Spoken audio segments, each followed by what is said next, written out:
National Weather Service in Indianapolis has issued a tornado warning for northeastern Davies County, Greene County, northern Martin County until 10:15 p.m. Eastern Daylight Time.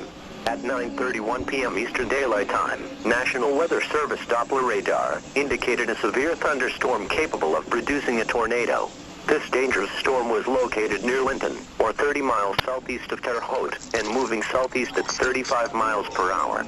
In addition, at Midland, a rotating wall cloud was reported by train spotters at 9:30 p.m. Eastern Daylight Time with this storm. This storm has a history of producing ping-pong-sized hail as well.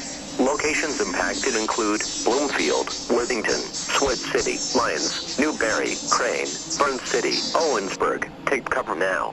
Move to an interior room on the lowest floor of a sturdy building. Avoid windows. If in a mobile home, a vehicle, or outdoors, move to the closest substantial shelter and protect yourself from flying debris.